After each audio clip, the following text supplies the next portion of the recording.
So students, अब हम आगे हैं फेडरलिज्म के पार्ट 4th लेक्चर में। पार्ट 3 हमने अपलोड कर दिया है। अब हम पार्ट 4 की तैयारी करते हैं। हमने पार्ट 3 में डिस्कस किया था लिंग्विस्टिक स्टेट, जहाँ पर लोगों जो कि एक ही भाषा में बात करते हैं, जिनको एथनिसिटी, जिनके लैंग्वेज कल्चर मिलते हैं, उनको एक साथ रखा गया है। उसके तहत एडमिनिस्ट्रेशन भी ईजियर होगा, इसलिए लिंग्विस्टिक स्टेट बनाया गया है, जिससे इंडिया, जो कि नेशनल लेवल का डर था कि ये उनको डिसइंटीग्रेट कर देगा, पर नहीं। हालांकि यहाँ पर लोगों में यूनिटी और भी ज़्यादा बढ़ा है। अब हम पढ़ेंगे language policy. The second test for Indian federation is language policy. दूसरा जो टेस्ट था इंडियन फेडरेशन के लिए, our constitution did not give the status of national language to any. मतलब हमारे कॉन्स्टिट्यूशन ने किसी भी स्टेटस ऑफ नेशनल लैंग्वेज नहीं दिया कोई भी स्टेट को। Hindi was identify as the official language. Hindi को एक ऑफिशियल लैंग्वेज माना जाता है। लगभग 40% इंडियंस हिंदी में बात करते हैं और 40% इंडियंस के जो मदर टंग है वो हिंदी है।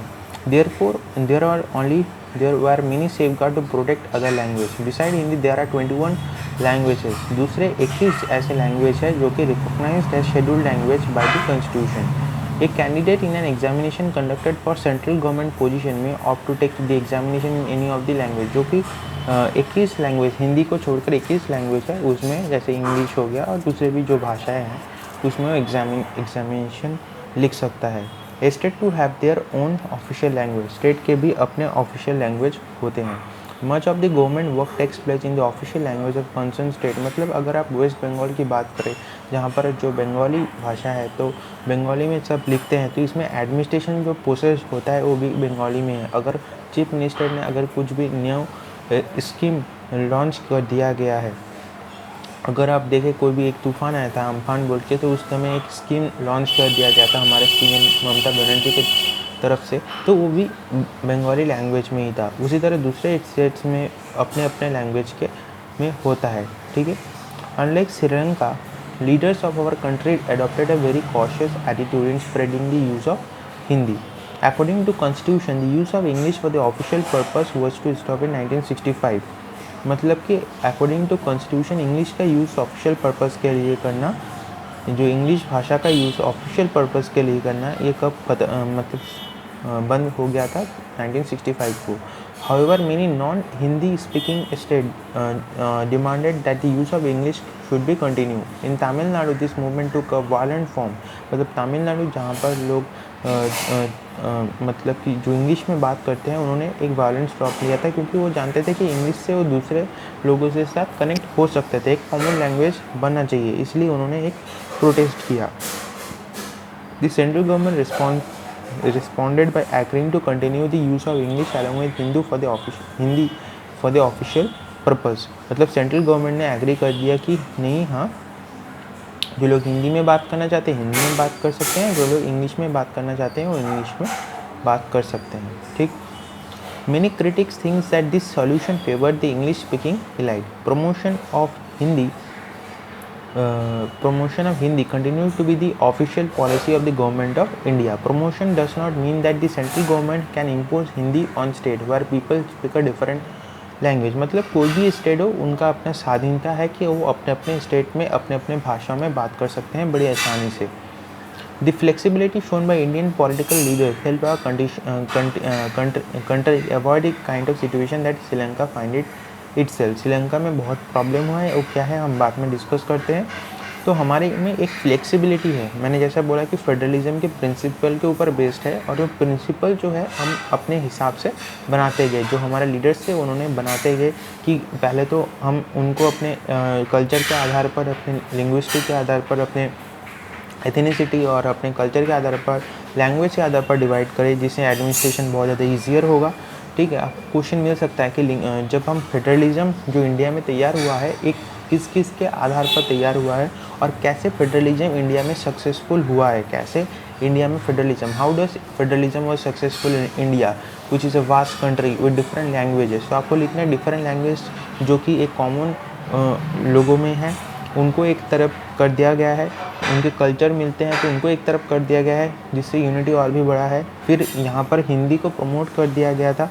फिर बाद में बहुत सारे तमिलनाडु के लोगों जो थे उन्होंने एक प्रोटेस्ट किया कि इंग्लिश में रहना चाहिए, तो इंग्लिश और हिंदी दोनों रख दिया गया है, जिस भाषा में आसानी हो बोलने में वो उस भाषा में बात कर सकता है। तो एक तरह से एक फ्लेक्सिबिलिटी प्रोवाइड कर दिया गया था, जिसके कारण हमारे फेडरलिज्म सक्सेसफुल हुआ था, federalism principle. Central state relationship, reconstructing the central state relationship बहुत ज़्यादा इंपॉर्टेंट पॉइंट ऑफ व्यू है। आप किसी भी गवर्नमेंट एग्जाम की तैयारी कर रहे हैं और क्लास 10 के लिए भी बहुत इंपॉर्टेंट है। Restructuring the center state relation is one more way in which federalism has been seen in practice।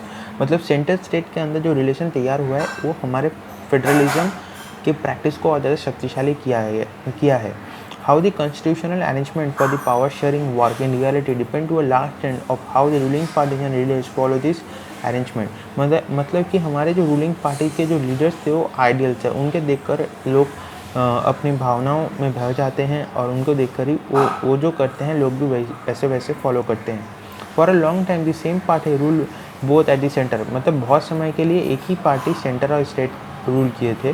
This mean that state government did not exercise their rights as an autonomous federal unit. मतलब कि अगर centre में भी जो party है state में भी वही पार्टी है, ठीक है, सेंट्रल गवर्नमेंट जो है स्टेट गवर्नमेंट भी वही है, तो स्टेट गवर्नमेंट अलग से कुछ अपने जो स्पेशल पावर है उनको यूज़ नहीं किया था। मतलब कुछ ऐसे स्पेशल पावर है because the central government is not responsible to मतलब आंसरेबल टू स्टेट गवर्नमेंट, या आप लिख लीजिए, and state government is not answerable to central government, but both the government are answerable to people because they are win by the voting of people.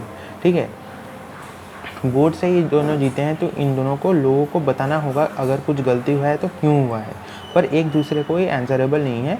हालांकि कुछ ऐसे नियम है जिसके लिए ये एक दूसरे को मतलब कोऑपरेट करना होगा। ठीक, as and when the ruling party and at the state level was different, मतलब कि जब रूलिंग पार्टी स्टेट लेवल पर चेंज हुआ है, parties that ruled the center tried to undermine the power of state. In those days, central government would often misuse the constitution to dismiss the state government that were controlled by rebel parties। मतलब उन दिनों की बात है जहाँ पर central government जो holding together से बना हुआ है, जो फेडरलिज्म के फॉर्मेशन में है, जहाँ पर हमेशा जो सेंट्रल गवर्नमेंट पावरफुल होती है, तो वहाँ पर जो सेंट्रल गवर्नमेंट है उन्होंने क्या किया था, उन्होंने मिसयूज़ किया था कॉन्स्टिट्यूशन का और स्टेट गवर्नमेंट को डिसमिस किया दिया था, इसका कुछ पावर उन्होंने नहीं दिया था। ठीक, अच्छा, this undermine the spirit of federalism का जो स्पिरिट है उसको ख़राब किया गया है। In the all this change significantly in 1990 को चेंज हुआ। This period for the rise of regional political parties. 1990 में यहाँ पर कुछ रीजनल पॉलिटिकल पार्टीज़, मतलब कि रीजनल मतलब कि जो स्टेट है, स्टेट के एक इंडिविजुअल पॉलिटिकल पार्टीज़ का फॉर्मेशन हुआ है of the state. This also the era beginning of coalition government. ये बहुत ज़्यादा इंपॉर्टेंट टर्म है, कोलिशन गवर्नमेंट, जो कि रीजनल पार्टीज से फॉर्म हुआ है एट द सेंटर में कोलिशन गवर्नमेंट का फॉर्मेशन हुआ है कब, 1990 के बाद। Since no single party got a clear majority in Lok Sabha, the major national parties had to enter into alliance with many parties, including several regional parties, to form a government in the center। मतलब कि ये कब होता है, जैसे कि आप देख सकते हो कि जब हमारे 1990 के बाद बहुत सारे रीजनल पॉलिटिकल पार्टी तैयार हुए, जिसके कारण लोगों ने देखा कि उनके रीजन से जो पॉलिटिकल पार्टीज़ तैयार हुए उनको लगा कि नहीं, इस पार्टी में दम तो है और ये हमारे भाषा हमारे संस्कृति के साथ मिलते हैं। तो एक तो है जो पॉलिटिकल पार्टीज़ को जीतना, मतलब कोई भी पॉलिटिकल पार्टीज़ अगर जीतता है, विन होता है, तो उनका पहला जो मतलब की रोल होता है वो है लोगों में अवेयरनेस, लोगों में जो कल्चर उसके साथ जुड़े रहना, जिससे कि लोग उसको चाहेंगे, उस पार्टी को वोट देंगे। ठीक है, काम तो करना ही पड़ेगा, लोगों ने वोट दिया तो। कोलिशन गवर्नमेंट का डेफिनेशन यहाँ से आप याद कर सकते हो, एक गवर्नमेंट जो कि तैयार होता है फॉर एटलीस्ट 2 पॉलिटिकल पार्टीज़, मतलब 2 पॉलिटिकल पार्टीज़ एक साथ आते हैं और एक कोलिशन गवर्नमेंट तैयार करते हैं। Usually partners in a coalition form a political alliance and adopt a common programme, मतलब कि 2 पार्टीज़ एक साथ काम करता है। ठीक है, 2 पार्टीज़ एक साथ काम करता है। ठीक है, एटलीस्ट 2, एक से तो एक ही पार्टी हो गया, पर दो से हम इसको कोलिशन गवर्नमेंट कहते हैं, ठीक है, जिसका फॉर्मेशन हुआ था हमारे जो सेंट्रल गवर्नमेंट फॉर्मेशन हुआ था। This led to a new culture of power sharing and respect for the autonomy of the state government. यहाँ पर स्टेट का भी एक इंडिविजुअल रूल था। इसके पहले जो डिसमिस कर देते थे स्टेट गवर्नमेंट की रूल की धज्जियाँ उड़ा देते थे सेंट्रल गवर्नमेंट, पर उसके बाद ये सब चेंज हुआ। This trend was supported by a major judgment of the Supreme Court that made it difficult for the central government to dismiss state government in an arbitrary manner। तो supreme court जब आगे जो एक empire की तरह काम करते हैं, तो इन्होंने ऐसा कुछ रूल बनाया जिसके कारण जो सेंट्रल गवर्नमेंट है वो स्टेट गवर्नमेंट को डिसमिस नहीं कर सकता। Thus federal power sharing is more effective today than it was earlier after the constitution came into the force। मतलब आज फेडरल पावर शेयरिंग बहुत ज़्यादा इफेक्टिव है, ठीक। अच्छा, लिंग्विस्टिक डाइवर्सिटी ऑफ इंडिया मतलब कि कौन कौन से लैंग्वेज कहाँ कहाँ बोले जाते हैं, ठीक। देखिए इसको देखिए एक बार, ठीक, इसको एक बार देखिए। शेड्यूल्ड लैंग्वेज ऑफ इंडिया, जैसे हमने बोला था कुछ 21 शेड्यूल्ड लैंग्वेज थे, ठीक है, आपको याद होगा। मैं एक बार दिखा देता हूँ हमारे कितने शेड्यूल्ड लैंग्वेज है, क्योंकि एग्ज़ाम में आपके MCQs में क्वेश्चन में आएंगे। आप गवर्नमेंट की तैयारी कर रहे हैं तो आपको वहाँ पर पूछा जाएगा कि कौन कौन से हैं, ठीक, कौन कौन से हैं आपके जो लैंग्वेजेस है, कौन कौन से हैं इंडिया में कितने। पहले तो देखो लैंग्वेज पॉलिसी में हमने बताया था जहाँ पर 21 अदर लैंग्वेज है जिसको हम शेड्यूल्ड लैंग्वेज कहते हैं, ठीक है। यहाँ पर हमने बता दिया था 21 लैंग्वेज, ठीक है, आपको दिखा भी दिया जिससे कि आपको यकीन हो जाए कि हमने पहले बता दिया था, ठीक। अब कौन कौन से आप बता देते, जैसे कि प्रोपोर्शनल, जैसे आसामीज़ जैसे 1.26% बोलते हैं, ठीक। सबसे ज़्यादा आपको कौन से है, जैसे हिंदी जो कि 40% वहाँ पर दिया गया था, अप्रॉक्स मदर टंग है, 40% लोग हिंदी में बात करते हैं। फिर आप देखिए तमिल है 5.70, तो सबसे ज़्यादा कौन सा है 47 हमको दिख रहा है। फिर इसके बाद सबसे ज़्यादा कौन सा है, इसके बाद 6.70 और 8, मतलब इसके बाद बंगाली सबसे ज़्यादा बोली जाती है, ठीक है। पहले हिंदी फिर बंगाली, ठीक। उसके बाद कौन सा है, उसके बाद 6.70 6.86 हमारे हिसाब से जो मराठी बोली जाती है, और उसके बाद बहुत सारे लैंग्वेज तो है ही, ठीक है। अच्छा, तो यहाँ पर लिखते हैं look at the enclose table and it make that no one language is a mother tongue of majority of our population. मतलब कि कोई ऐसा लैंग्वेज नहीं है कि सारे सब एक ही भाषा में बोलते हैं, सब अलग अलग भाषा में बोलते हैं, देख ही सकते हैं। जहाँ पर हिंदी जो कि 44% इंडियंस का मदर टंग है, 40% approx. If we add to that all those who knew Hindi as a second or third language, the total number was still less than 50%. So as for English, only 0.02% Indian recorded in as their mother tongue। मतलब कि जो English mother tongue किनका है 0.02%, ठीक। अच्छा, अब देखते हैं इसके बाद कौन से टॉपिक्स आते हैं, उसको हम डिस्कस करेंगे। डिसेंट्रलाइजेशन इन इंडिया, ठीक। डिसेंट्रलाइजेशन इन इंडिया ये बहुत ज़्यादा इंपॉर्टेंट टॉपिक है एग्ज़ाम के पॉइंट ऑफ व्यू से, ठीक। डिसेंट्रलाइजेशन इन इंडिया, इसका मतलब क्या है समझते हैं। We noted that federal government have 2 or more tiers of government. Federal government मतलब 2 और 2 से ज़्यादा, मतलब कि हमने 3 पढ़ा था, ठीक है। 2 या 2 से ज़्यादा तो पहले था, हमने 3 पढ़ा था। 3 मतलब आपको याद होगा, एक है सेंट्रल गवर्नमेंट, एक यूनियन गवर्नमेंट, एक है स्टेट गवर्नमेंट, और एक है हमारे पंचायत्स, ठीक है, हमारे जो पंचायत तैयार हुए थे। So we have to so far discuss the 2 tiers of government in a vast country like India. India cannot be run only through these 2 tiers. State in India are as large as independent country। हमारे India में जो states है वो बहुत सारे country जैसे Europe की तरह है हमारे इंडिया के individual state. In terms of population Uttar Pradesh का जो पॉपुलेशन है, उत्तर प्रदेश का पॉपुलेशन रशिया से भी ज़्यादा है। महाराष्ट्र जर्मनी की तरह है, ठीक है, as big as Germany.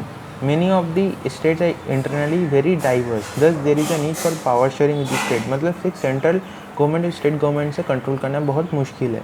Federal power of sharing in India needs another type of government, और जिसको हमने नीचे डिस्कस किया है। This is rational for decentralisation of power, thus resulted in a third type of government called local government. एक नया तरीके का गवर्नमेंट फॉर्म हुआ। डिसेंट्रलाइजेशन मतलब कि हम अच्छे से गवर्न करने के लिए एक नया फॉर्मेशन ऑफ गवर्नमेंट तैयार हुआ, जिसको हम लोकल गवर्नमेंट कहते हैं।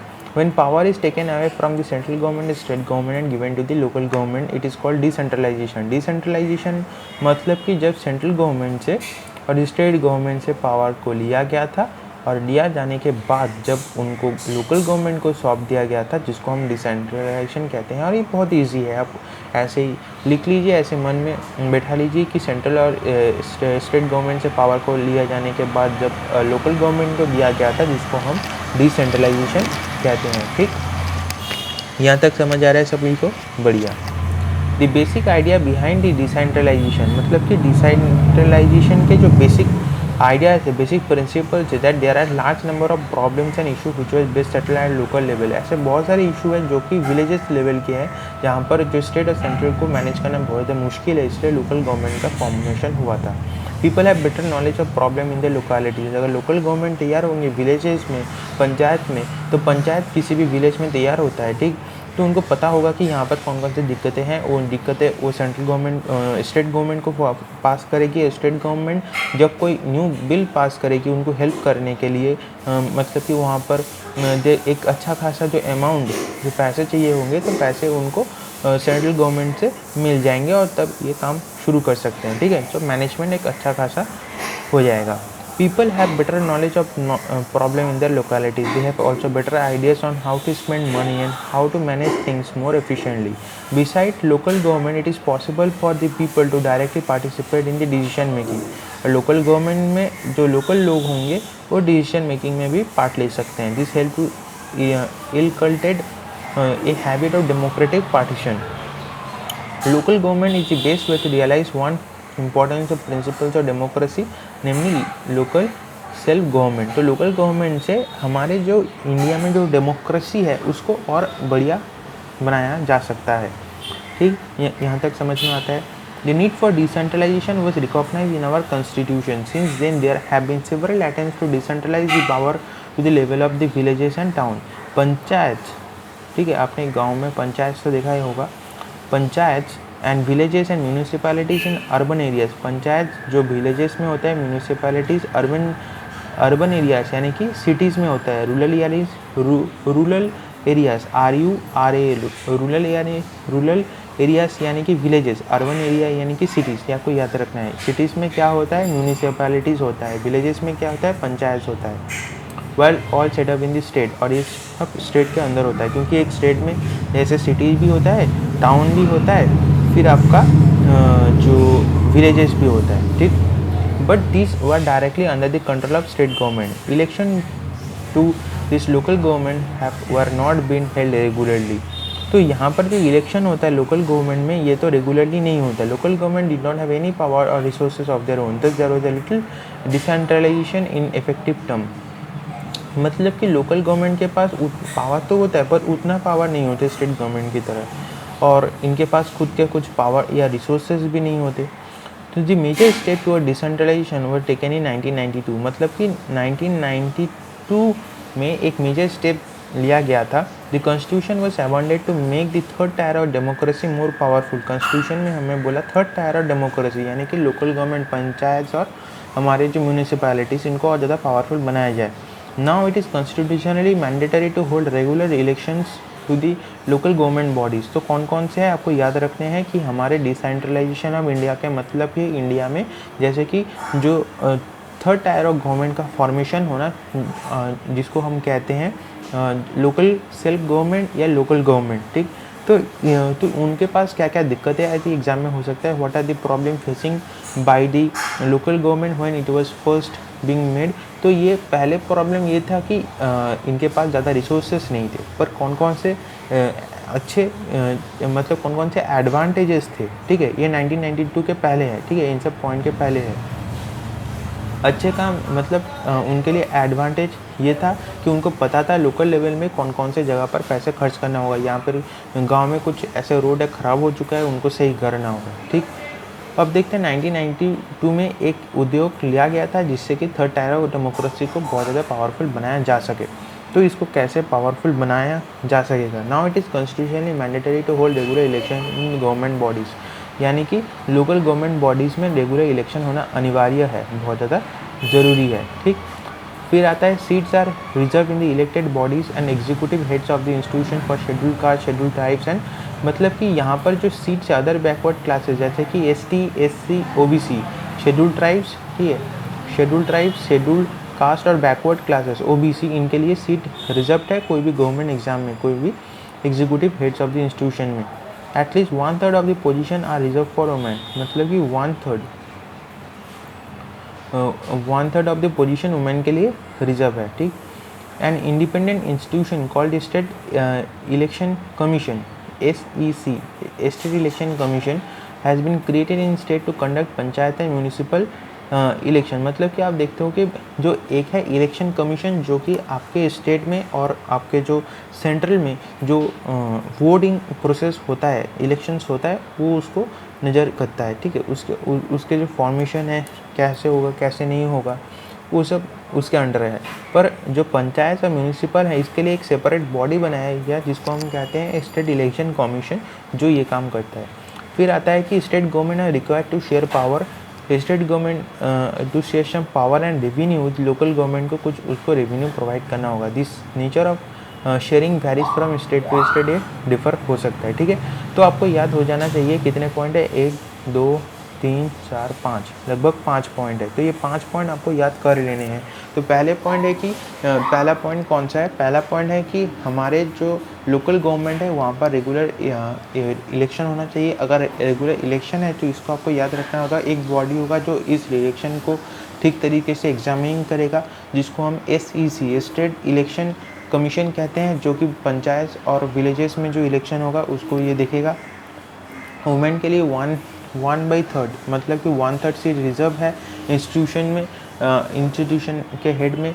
फिर यहाँ पर आता है other backward classes, schedule tribe और शेड्यूल कास्ट के लिए यहाँ पर रिजर्वेशन है executive heads of the institution में, ठीक। इतना समझ में आता है, ठीक। ये सब इसलिए हुआ है जिससे कि थर्ड टायर और स्टेट गवर्नमेंट को अपने कुछ रेवेन्यू और अपने कुछ पावर शेयर करना पड़ेगा, ठीक है। स्टेट टू स्टेट वैरी करता है कौन कितना पावर शेयर करता है, कितना रेवेन्यू शेयर करता है, ठीक। तो जिससे कि थर्ड टायर डेमोक्रेसी और ज़्यादा पावरफुल हो सके, इतना समझ में आता है। The rural government is popularly known by the name of panchayati raj. तो रूरल गवर्नमेंट को हम किससे जानते हैं ना, इसको पंचायती राज, पंचायत से जानते हैं।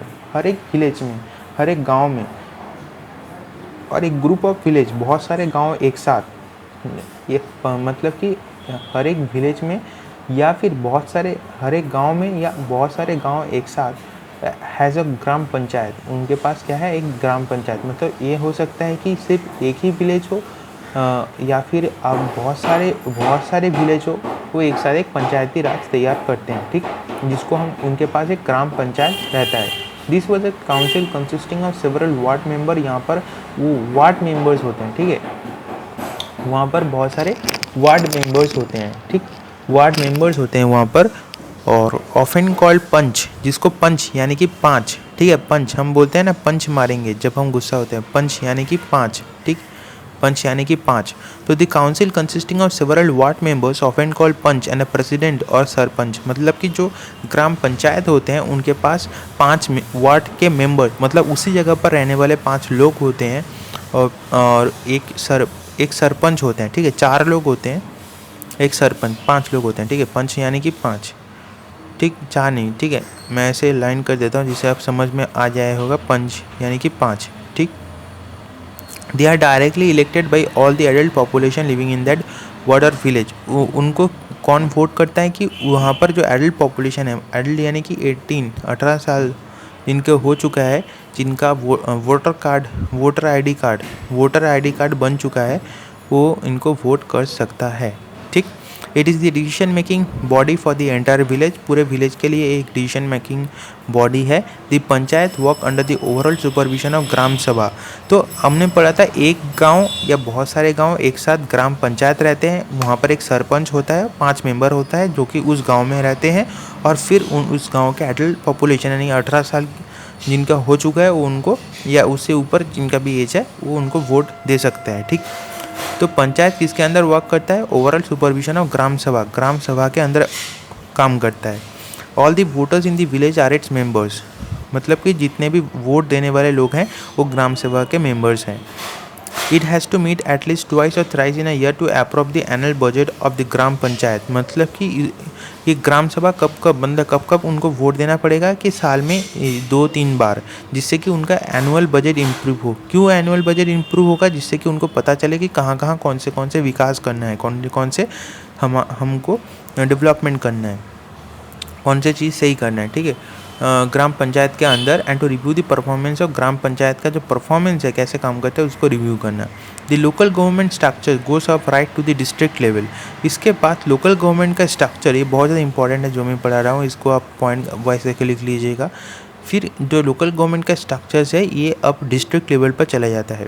अ few gram panchayat were being group together to form which is called actually panchayat समिति।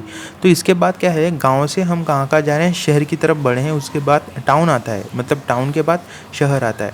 अ फ्यू बहुत सारे ग्राम पंचायत एक साथ मिलकर, पहले तो हम बहुत सारे गांव मिलकर ग्राम पंचायत तैयार करते थे। अब बहुत सारे ग्राम पंचायत मिलकर एक पंचायत समिति तैयार कर रहे हैं, ब्लॉक या मंडल तैयार कर रहे हैं। ठीक, बहुत सारे, पहले क्या होता है, बहुत सारे गांव, बहुत सारे विलेज को हम क्या कहते हैं, गांव को हम विलेज कहते हैं। बहुत सारे विलेज मिलकर ग्राम पंचायत तैयार करते थे। अब ग्राम पंचायत मिलकर क्या तैयार करेंगे, पंचायती समिति, ब्लॉक या Mandal. The members of the representative bodies are elected by the panchayat members in that area. मतलब कि इसके जो मेंबर्स होंगे, पंचायती समिति, ब्लॉक या मंडल, इनके जो मेंबर्स होंगे, कौन मेंबर्स होंगे, जो कि पंचायत के मेंबर्स होंगे। ठीक है, ग्राम पंचायत यानी कि पंचायत के मेंबर होंगे।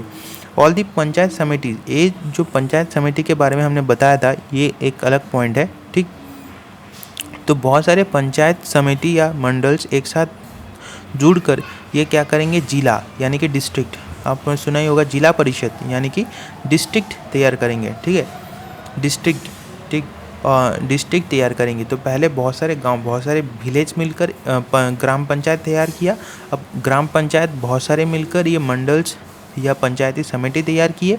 अब बहुत सारे पंचायती समिति और मंडल्स मिलकर जिला परिषद तैयार किए। मोस्ट मेंबर ऑफ जिला परिषद आर इलेक्टेड। ज़्यादातर जो लोग होते हैं जिला परिषद के, वो ज़्यादातर इलेक्टेड होते हैं। जो कि मेंबर ऑफ लोकसभा, एमएलए होते हैं। एमएलए का फॉर्म आप जानते हो, मेंबर ऑफ लोकसभा। ठीक, मेंबर ऑफ लोकसभा नहीं, बहुत सारे मेंबर ऑफ लोकसभा के मेंबर्स होते हैं और एमएलए होते हैं। ठीक, एमएलए यानी कि मेंबर ऑफ लेजिस्लेटिव असेंबली। ठीक है, इसको आप लिख लीजिए, एमएलए का full form member of legislative assembly of that district and some other official. मतलब जिला परिषद के लोग कौन कौन होते हैं, जो लोकसभा के लोग होते हैं और एमएलए होते हैं of that district and some other official of the district level bodies are also its members. बहुत सारे ऑफिशियल्स भी इसके मेंबर्स होते हैं। जिला परिषद chairperson is a political head of जिला परिषद। जिला परिषद के जो चेयरपर्सन होते हैं वो पॉलिटिकल हेड होते हैं जिला परिषद के। Similarly local government bodies exist for urban areas, यानी कि सिटीज़ में भी बहुत सारे लोकल गवर्नमेंट बॉडीज़ होते हैं। कौन से, जैसे कि म्यूनिसिपैलिटीज़ होते हैं। ठीक है, मैंने बताया था कोलकाता में जैसे KMC है। ठीक, कोलकाता में जैसे KMC है, कोलकाता म्यूनिसिपल कॉरपोरेशन है। ठीक है, कोलकाता म्यूनिसिपल कॉरपोरेशन का क्या काम है, कोलकाता म्यूनिसिपल कॉरपोरेशन का काम है कि यहाँ पर जो इंडिविजुअल किसी भी वार्ड में, किसी भी जगह में दिक्कत हो जाता है, किसी भी जगह पर, ठीक है, वार्ड में, ठीक है, या फिर यहाँ पर ब्लॉक होता है, तो वहाँ पर ही KMC का काम होता है। ठीक, municipalities are also set up in town. Municipalities town में सेटअप होता है। ठीक है, टाउन्स में भी होता है। Big cities are constituted into municipal corporation. बड़े बड़े सिटीज़ को म्यूनिसिपल कॉरपोरेशन के अंदर रखा गया है। Both the municipalities and municipal corporation are control by the elected bodies consisting of people representative. तो ये जो म्यूनिसिपैलिटीज़ है और म्यूनिसिपल कॉरपोरेशन है, ये किसके अंदर आता है, ये इलेक्टेड गवर्नमेंट बॉडीज़ के अंदर आता है जिनको लोगों ने वोट दिया है। ठीक है, पीपल रिप्रेजेंटेटिव मतलब पीपल ने वोट दिया है तो पीपल को ही रिप्रेजेंट करते हैं। Municipal chairperson is the political head of the municipalities. तो हमने बोला था जिला परिषद के चेयरपर्सन जिला परिषद के पॉलिटिकल हेड थे, तो यहाँ पर बताया गया है म्यूनिसिपल चेयरपर्सन जो है वो municipal political head of municipalities है। In a municipal corporation such an officer is called mayor. हम मेयर बोलते हैं ना, मेयर किसको बोलते हैं, जो कि such in a municipal corporation such an officer, जो ऑफिसर रहते हैं म्यूनिसिपल कॉरपोरेशन में, जो कि चेयरपर्सन रहते हैं उनको हम मेयर कहते हैं। ठीक, ये इजी है, इसको एक बार समझ लीजिएगा या वीडियो को रिवाइंड करके देख लीजिएगा। अच्छा, यहाँ पर एक एक्सपेरिमेंट बताया गया है ब्राज़ील में, जो कि आता नहीं है। The new system of local government is the largest democracy, जो कि the new system of the local government is the largest experiment in the democracy anywhere in the world. मतलब जो थर्ड टायर ऑफ सिस्टम बनाया गया है, third tier of system बनाया गया है जिसको हम लोकल गवर्नमेंट कहते हैं, जिसमें आप जैसे गांव से लेकर टाउन से लेकर शहर तक, जहां पर जिला परिषद, फिर उसके पहले था ग्राम पंचायत, फिर उसके पंचायत, फिर म्यूनिसिपल कॉरपोरेशन, ये लार्जेस्ट है डेमोक्रेसी में। इंडिया में ये पहली बार है। There are about 36 lakh elected representatives in the panchayat, मतलब कि लगभग पूरे इंडिया में 36 लाख इलेक्टेड रिप्रेजेंटेटिव्स है पंचायत और म्यूनिसिपैलिटीज़ के all over the country. The number is bigger than the population of many country. 36 lakh बहुत सारे कंट्रीज़ के पॉपुलेशन से भी ज़्यादा है। Constitutional status for local government has help deepen democracy में यूनिटी और ज़्यादा बढ़ाया गया है, मैनेजमेंट की इशू भी नहीं हुई है। It also been increase women representation and voice in our country. Women की जो रिप्रेजेंटेशन है, जैसे कि हमने बताया था, ये थर्ड टायर को स्ट्रॉन्ग करने के लिए बहुत सारे इंस्टीट्यूशंस में वुमेन का 1/3 सीट रिजर्व है। SC OBC के लिए भी सीट रिजर्व है, रिजर्वेशन करके रखा है, तो हेल्प करने के लिए थर्ड टायर ऑफ डेमोक्रेसी को। और at the same time there have been many difficulties, बहुत सारे प्रॉब्लम्स आते हैं। तो थर्ड टायर ऑफ गवर्नमेंट तो कौन कौन से प्रॉब्लम आते हैं, ये बहुत ज़्यादा इंपॉर्टेंट है। आपको पहले दे सकते हैं कि थर्ड टायर ऑफ गवर्नमेंट के मजबूत करने के लिए 1992 में कौन कौन सा चीज़ बनाया गया था, जिसके बारे में हमने पहले ही डिस्कस कर लिया है, फिर से देख लीजिएगा वीडियो को। तो वाइल कौन कौन से प्रॉब्लम्स आता है थर्ड टायर ऑफ गवर्नमेंट के, उसके बारे में हम डिस्कस करेंगे। While elections are held regularly and enthusiastically, Gram Sabhas are not held regularly.